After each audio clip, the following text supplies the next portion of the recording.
ಒಂದು ಡ್ರಾಮಾ. ಈಗಿನ ಕಾಲದಲ್ಲಿ ಒಬ್ಬ ತಂದೆ ತಾಯಿ 5 ಜನ 10 ಜನ ಮಕ್ಕಳನ್ನ ಸಾಕಕ್ಕೆ ರೆಡಿ ಇರ್ತಾರೆ. ಆದರೆ ಒಬ್ಬ ಮಗ ಅಥವಾ ಒಬ್ಬ ಮಗಳು ಒಂದು ತಂದೆ ತಾಯಿನ ಅಂತ ಸಾಕುವಂಥ ಯೋಗ್ಯತೆ ಇರಲ್ಲ. ಅವ್ರನ್ನ ವೃದ್ಧಾಶ್ರಮಕ್ಕೆ ಅನಾಥಾಶ್ರಮಕ್ಕೆ ಈ ರೀತಿ ಕಳ್ಸಕ್ಕೆ ಬಿಡ್ತಾರೆ. ಆದ್ದರಿಂದ ನೆಕ್ಸ್ಟು ಅದೇ ಪೊಸಿಷನ್ನೇ ಆ ಮಕ್ಕಳಿಗೆ ಬಂದರೆ, ಆ ತಂದೆ ತಾಯಿ ಆಗಿರೋರು ಅವ್ರಿಗೆ ಬಂದರೆ ಏನಾಗುತ್ತೆ, ಅದ್ರ ಪರಿಣಾಮ ಏನು ಅಂತ ತೋರಿಸೋದಕ್ಕೋಸ್ಕರ ನಮ್ಮ ಈ ಸಣ್ಣ ಪ್ರಯತ್ನ. ದಯವಿಟ್ಟು ಎಲ್ಲರೂ ಚಪ್ಪಾಳೆ ಮೂಲಕ ಬರಮಾಡ್ಕೊಳ್ಳಿ. ತಂದೆ ತಾಯಿ ಜೀವದ ಮತ್ತು ಜೀವನದ ಅತಿ ಪ್ರಮುಖ ಮುಖ್ಯ ಪಾತ್ರಗಳನ್ನು ವಹಿಸುತ್ತಾರೆ. ತಮ್ಮ ಇಡೀ ಜೀವನವನ್ನು ತನ್ನ ಮಕ್ಕಳಿಗೋಸ್ಕರ, ಮಕ್ಕಳಿಗಾಗಿ, ತಮ್ಮ ಆಸೆ ಕನಸುಗಳನ್ನು ಬದಿಗಿಟ್ಟು ಮಕ್ಕಳಿಗಾಗಿ, ಮಕ್ಕಳ ಭವಿಷ್ಯಕ್ಕಾಗಿ ದುಡಿಯುತ್ತಾರೆ. ಸಮಾಜದಲ್ಲಿ ತನ್ನ ಮಕ್ಕಳು ಒಂದು ಒಳ್ಳೆಯ ವ್ಯಕ್ತಿಗಳಾಗಲು ಭೌತಿಕವಾಗಿ, ಮಾನಸಿಕವಾಗಿ, ಶಾರೀರಿಕವಾಗಿ ತಮ್ಮ ಮಕ್ಕಳನ್ನು ಒಂದು ಪೂರ್ಣ ಶಿಲೆಯಾಗಿ ಕೆತ್ತಿ ಸಮಾಜದ ರೂಪುರೇಷೆಗಳಿಗೆ ತಕ್ಕ ಹಾಗೆ ಬೆಳೆಸುತ್ತಾರೆ. ಇಷ್ಟೆಲ್ಲ ಮಾಡಿದ ತಂದೆ ತಾಯಂದಿರಿಗೆ ಮುಪ್ಪಿನ ಕಾಲದಲ್ಲಿ ಸಿಗುವ ಬಹುಮಾನವೇನು? ಇಷ್ಟೆಲ್ಲ ಮಾಡಿದ ತಂದೆ ತಾಯಂದಿರ ಋಣವನ್ನು ನಾವು ಹೇಗೆ ತೀರಿಸಬೇಕು? ಇಂತಹ ಸುಮಾರು ಪ್ರಶ್ನೆಗಳಿಗೆ ನಾವು ಈ ಒಂದು ನಾಟಕದ ಮೂಲಕ ಉತ್ತರವನ್ನು ಕಂಡುಕೊಳ್ಳೋಣ. ತಂದೆ ರಾಮಪ್ಪ, ತಾಯಿ ಸೀತಮ್ಮ, ಇವರ ಮುದ್ದು ಮಕ್ಕಳು ಪ್ರೀತಿ ಮತ್ತು ಪ್ರೇಮ್. ಇವರದು ತುಂಬು ಕುಟುಂಬ ಹಾಗೂ ಸಂತೋಷದ ಕುಟುಂಬವಾಗಿತ್ತು. ನಮ್ಮ ಸಂಸಾರ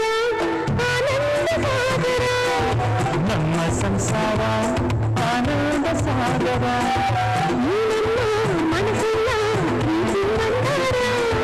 ಮನೆಯಲ್ಲಿ ಇರಲೆಂದು ನಗೆಯ ಸಂಚಾರ, ಒಂದಾಗಿ ಬೆರೆತಿರುವ ಬಾಳು ಬಂಗಾರ. ಇವರಿಬ್ಬರಿಗೂ ಒಳ್ಳೆಯ ಶಿಕ್ಷಣವನ್ನು ನೀಡಿದ್ದರು. ಪ್ರೀತಿ BCA ಮಾಡಿ ಒಂದು ಒಳ್ಳೆಯ ಕಂಪನಿಯಲ್ಲಿ ಕೆಲಸ ಮಾಡುತ್ತಿದ್ದಳು. ಪ್ರೇಮ್ ಸಾಫ್ಟ್ವೇರ್ ಇಂಜಿನಿಯರ್ ಆಗಿದ್ದನು. ಪ್ರೀತಿಗೆ ಒಂದು ಒಳ್ಳೆ ಮನೆತನ ನೋಡಿ ಮದುವೆ ಮಾಡಿಕೊಟ್ಟರು. ಪ್ರೇಮ್ಗೆ ಸಹ ಒಂದು ಒಳ್ಳೆಯ ಹುಡುಗಿಯನ್ನು ನೋಡಿ ಮದುವೆ ಮಾಡಿಸಿದರು. ಸೊಸೆ ಒಳ್ಳೆಯ ರೂಪವಂತೆ, ಶಿಕ್ಷಣವಂತೆ ಆಗಿದ್ದಳು.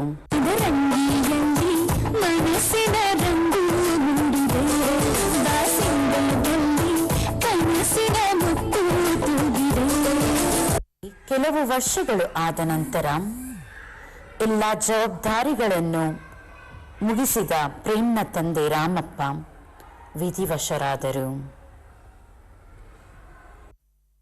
ಅವನು ಹುಟ್ಟಿಸ್ತಾನೆ, ಹುಟ್ಟಬೇಕು, ಬೆಳೆಸ್ತಾನೆ, ಬೆಳಿಬೇಕು, ಹೊಗೆ ಆಡ್ತಾನೆ, ಹಾಕಿಸ್ಕೋಬೇಕು.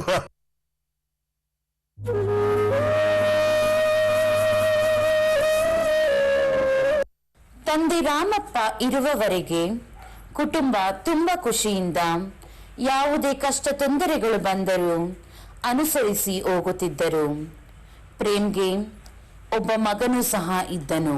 ತಾಯಿ ಸೀತಮ್ಮ ಗಂಡನನ್ನು ಕಳೆದುಕೊಂಡು ಒಬ್ಬಂಟಿಯಾದಳು. ಮಗ ಪ್ರೇಮ್ ಮತ್ತು ಅವನ ಹೆಂಡತಿ ತಾಯಿ ಸೀತಮ್ಮನ ಜವಾಬ್ದಾರಿಯನ್ನು ತೆಗೆದುಕೊಂಡರು. ಆದರೆ ತಾಯಿಯನ್ನು ಉಪಚರಿಸುವುದರಲ್ಲಿ, ಅವರಿಗೆ ಗೌರವ ಕೊಡುವುದರಲ್ಲಿ, ಅವರನ್ನು ನೋಡಿಕೊಳ್ಳುವುದರಲ್ಲಿ ಕ್ರಮೇಣವಾಗಿ ಕಮ್ಮಿಯಾಯಿತು. ತಾಯಿ ಸೀತಮ್ಮ ಮಗ ಪ್ರೇಮ್ ಮತ್ತು ಕುಟುಂಬಕ್ಕೆ ಹೊರೆಯಾಗಿ ಹೋದಳು.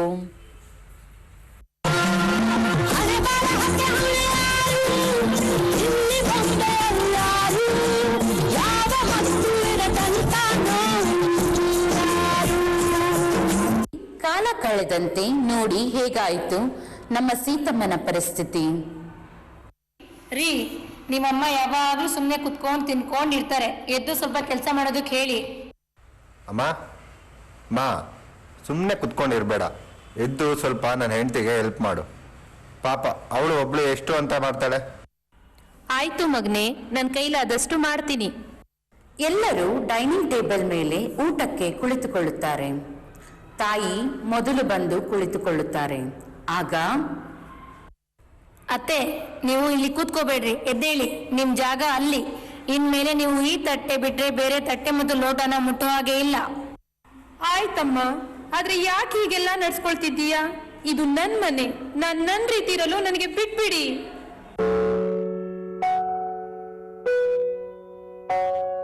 ರೀ, ದಿನೇ ದಿನೇ ನಿಮ್ಮ ಅಮ್ಮನ ಕಾಟ ಜಾಸ್ತಿ ಆಗ್ತಿದೆ. ನಾನು ಹೇಳಿದ್ದು ಏನು ಕೇಳೋದಿಲ್ಲ. ನಿಮ್ಮಮ್ಮ ಕ್ಲೀನ್ ಆಗಿ ಇರೋದಿಲ್ಲ. ನನ್ನ ಮಗನ್ನು ಕೂಡ ಹಾಳು ಮಾಡ್ತಾ ಇದ್ದಾಳೆ. ಯಾಕೆ ಯಾವಾಗ್ಲೂ ನಮ್ಮ ಅಮ್ಮನ ಮೇಲೆ ಏನಾದ್ರೂ ಹೇಳ್ತಿರ್ತೀಯ? ನಿನ್ಗೆ ಅರ್ಥ ಆಗಲ್ಲ. ದಿನ ಪೂರ್ತಿ ನಿಮ್ಮ ಅಮ್ಮನ ಜೊತೆ ಇರೋದು ನಾನು. ನನ್ಗೆ ನಿಮ್ಮಮ್ಮನ ಚಾಕ್ರಿ ಮಾಡಿ ಮಾಡಿ ಸಾಕಾಗಿದೆ. ಈ ಮನೆಯಲ್ಲಿ ಒಂದು ನಾನಿರ್ಬೇಕು, ಇಲ್ಲ ನಿಮ್ಮಮ್ಮ ಇರ್ಬೇಕು. ಆಯ್ತು ಚಿನ್ನ, ನೀನ್ ಬೇಜಾರು ಮಾಡ್ಕೋಬೇಡ, ಇದಕ್ಕೇನಾದ್ರೂ ಒಂದು ವ್ಯವಸ್ಥೆ ಮಾಡ್ತೀನಿ. ಪ್ರೇಮ್ ಅವನ ತಂಗಿಗೆ ಕಾಲ್ ಮಾಡುತ್ತಾನೆ. ಹಾಯ್ ಪ್ರೀತಿ, ಹೇಗಿದ್ಯಾ? ಪ್ರೀತಿ, ಅಮ್ಮನ ನಿಮ್ಮ ಮನೆಗೆ ಸ್ವಲ್ಪ ದಿನ ಕರ್ಕೊಂಡೋಗಿ ಇಟ್ಕೋ.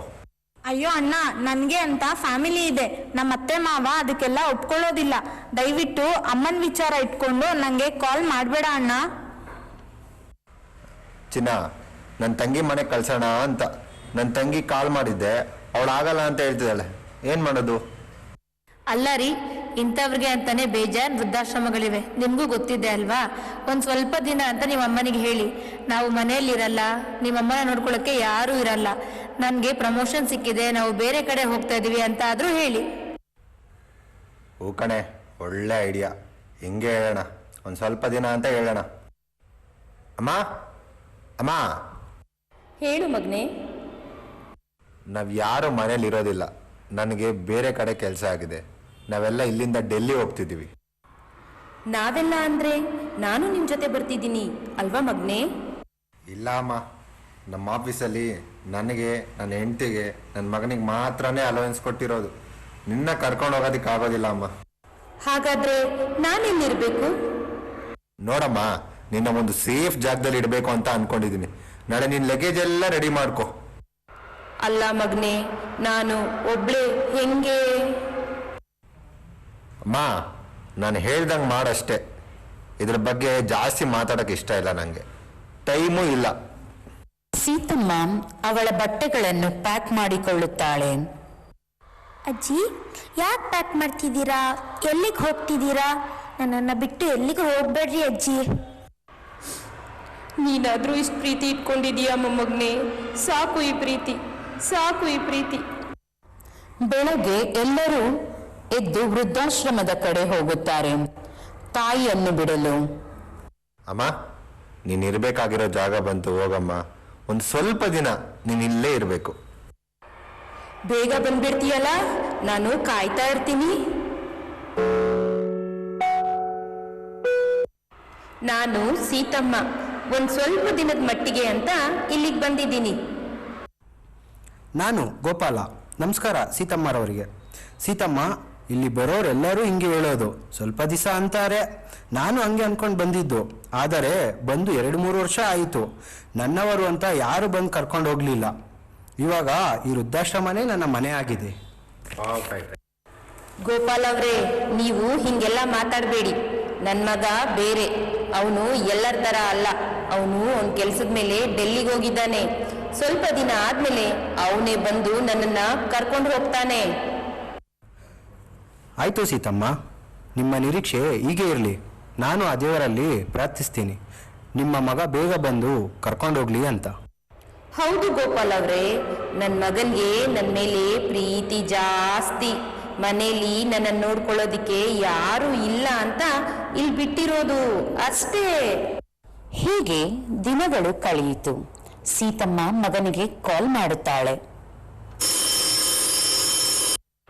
ಹಲೋ ಮಗನೇ, ಹೇಗಿದ್ದೀಯಪ್ಪ? ಊಟ ಮಾಡ್ದ? ಅಮ್ಮ, ನಾನು ಕೆಲಸದಲ್ಲಿ ಇದ್ದೀನಿ, ಆಮೇಲೆ ಫೋನ್ ಮಾಡ್ತೀನಿ. ಹೀಗೆ ವಾರಗಳು ಕಳೆಯಿತು. 1 ತಿಂಗಳ ನಂತರ ಮತ್ತೆ ಕಾಲ್ ಮಾಡ್ತಾಳೆ ಸೀತಮ್ಮ. ಎಷ್ಟೇ ಕಾಲ್ ಮಾಡಿದ್ರೂ ಮಗ ಕಾಲ್ಗೆ ರೆಸ್ಪಾಂಡ್ ಮಾಡೋದೇ ಇಲ್ಲ. ತಾಯಿ, ನಿನ್ನ ಬಾಧೆ ನೋಡೋಕ್ಕಾಗ್ತಿಲ್ಲ. ವಾಸ್ತವನ ಅರ್ಥ ಮಾಡ್ಕೊಳ್ಳಿ ಸೀತಮ್ಮ. ಗೋಪಾಲ್ ಅವರೇ, ನನ್ನ ಮಗ ಕೆಲಸದಲ್ಲಿ ತುಂಬಾ ಬ್ಯುಸಿ ಇದ್ದಾನೆ, ಅದಕ್ಕೆ ಫೋನ್ ಪಿಕ್ ಮಾಡ್ತಿಲ್ಲ. ಹೀಗೆ ತಿಂಗಳುಗಳು ಕಳೆಯಿತು. ಸೀತಮ್ಮ ಕಾಲ್ ಮಾಡೋದು ಮಾತ್ರ ನಿಲ್ಸೋದೇ ಇಲ್ಲ. ಹಲೋ ಮಗ, ನೀನ್ ಬ್ಯುಸಿ ಇದೀಯಾ ಅಂತ ಗೊತ್ತು. ಫೋನ್ ಕಟ್ ಮಾಡ್ಬೇಡ ಮಗ, ನನ್ಗಿಲ್ಲಿ ಕೆಲವು ತೊಂದರೆಗಳಾಗ್ತಿವೆ. ಹೇಳಮ್ಮ, ಏನಾಯ್ತು? ಮಗ, ನಂಗೊಂದು ಫ್ಯಾನ್ ಹಾಕ್ಸ್ಕೊಡು. ಒಂದೇ ಕಡೆ ಕೂತು ಕೂತು ನಂಗೆ ತುಂಬಾ ಬೇಜಾರು. ಈ ಆಶ್ರಮಕ್ಕೊಂದು ಟಿವಿ ಹಾಕ್ಸ್ಕೊಡು. ಆಮೇಲೆ ಇದ್ದಕ್ಕಿದ್ದ ಹಾಗೆ ಫೋನ್ ಕಟ್ ಆಗುತ್ತೆ. ಮತ್ತೆ ಕಾಲ್ ಮಾಡಿದ್ರೆ ಪಿಕ್ ಮಾಡೋದೇ ಇಲ್ಲ. ಇತ್ತ ಸೀತಮ್ಮನ ಸೊಸೆ, ಮಗ ಹಾಗೂ ಮೊಮ್ಮಗ ಮನೆಯಲ್ಲಿ ಸುಖವಾಗಿ ಯಾವುದೇ ಅಡೆಚಣೆ ಇಲ್ಲದೆ ಜೀವನ ನಡೆಸುತ್ತಿರುತ್ತಾರೆ. ದೂರವಾದ ಅಜ್ಜಿಯನ್ನು ನೆನೆಯುತ್ತಾ ಮೊಮ್ಮಗ ಅಜ್ಜಿಯ ವಸ್ತುಗಳನ್ನು ತೆಗೆದು ಅವನ ಕೋಣೆಯಲ್ಲಿ ಇಟ್ಟಿರುತ್ತಾನೆ. ಮನೆ ಸ್ವಚ್ಛ ಮಾಡುತ್ತಿದ್ದಾಗ ಸೀತಮ್ಮನ ಸೊಸೆ ಆ ವಸ್ತುಗಳನ್ನು ನೋಡಿ ಮಗುವಿಗೆ ಹೀಗೆಂದು ಬೈಯುತ್ತಾಳೆ. ಹೇ ಮಗ್ನೆ, ಯಾಕೋ ಇದನ್ನೆಲ್ಲ ಇಟ್ಕೊಂಡಿರೋದು? ಈ ತಟ್ಟೆ, ಲೋಟ, ಚಾಪೆ ಏನಿದು ನಿಂದು ತೀಟೆ ಕೆಲಸ? ಅಮ್ಮ, ಈ ವಸ್ತುಗಳೆಲ್ಲ ಅಜ್ಜಿದಲ್ವಾ?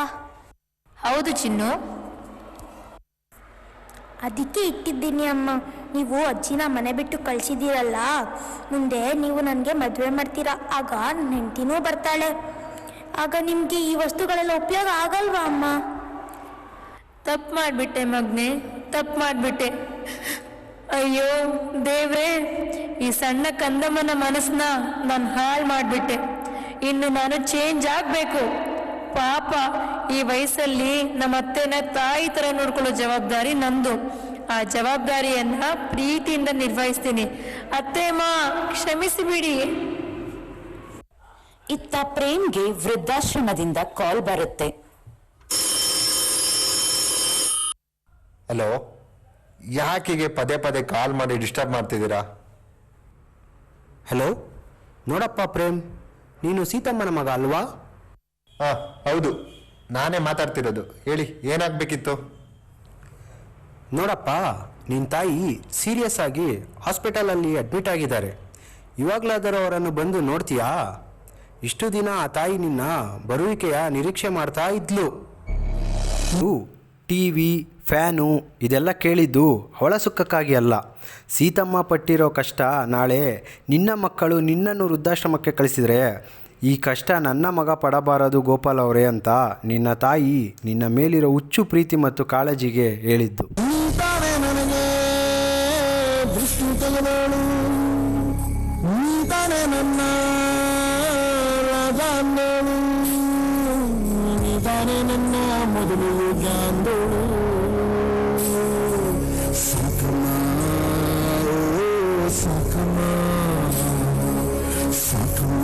ಅಯ್ಯೋ ದೇವ್ರೇ, ಎಂತ ಕೆಲಸ ಮಾಡಿಬಿಟ್ಟೆ ನಾನು.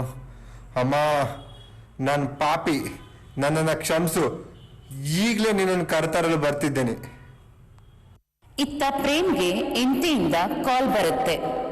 ರೀ, ಅತ್ತೆಮ್ಮನ ನಿನ್ ಬಾಯಿ ಮುಚ್ಚು, ಎಲ್ಲ ನಿನ್ನಿಂದನೇ ಆಗಿದ್ದು. ಇಲ್ಲ ರೀ, ನನ್ನ ತಪ್ಪು ನನ್ಗೆ ಅರಿವಾಗಿದೆ.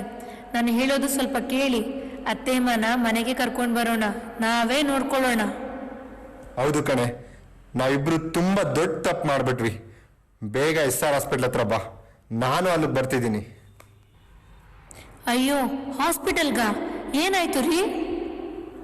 ಬೇಗ ಬಾ, ಅಮ್ಮ ಸೀರಿಯಸ್ ಆಗಿದ್ದಾರೆ. ಪ್ರೇಮ್ ಹಾಗೂ ಅವರ ಹೆಂಡತಿ ಮಗನ ಜೊತೆ ಹಾಸ್ಪಿಟಲ್ಗೆ ಬರ್ತಾರೆ. ತಾಯಿಯನ್ನು ಆ ಪರಿಸ್ಥಿತಿಯಲ್ಲಿ ನೋಡಿ ಇಬ್ಬರಿಗೂ ಮನ ಪರಿವರ್ತನೆಯಾಗಿ ಮಾಡಿರೋ ತಪ್ಪಿನ ಅರಿವಾಗುತ್ತೆ.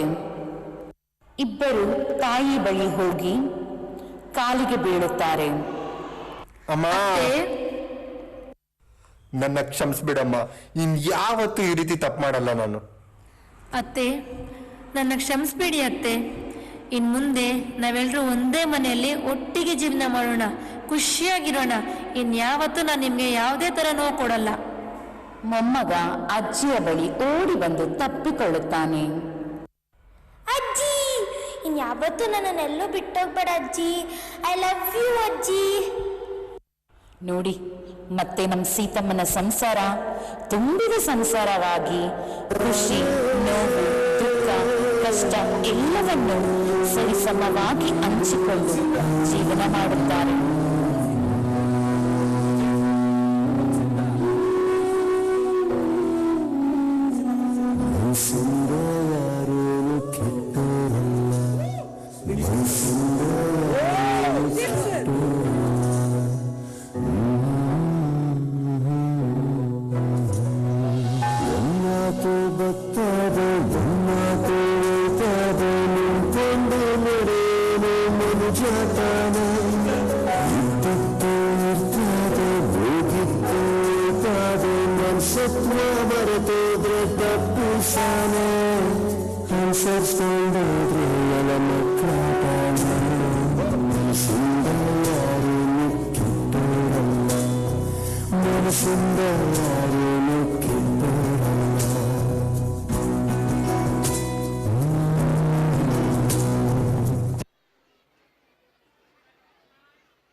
ಓಕೆ ಡಿಯರ್ ಪೇರೆಂಟ್ಸ್, ಲಾಸ್ಟ್ ಸಾರಿ ಬಾಳೆ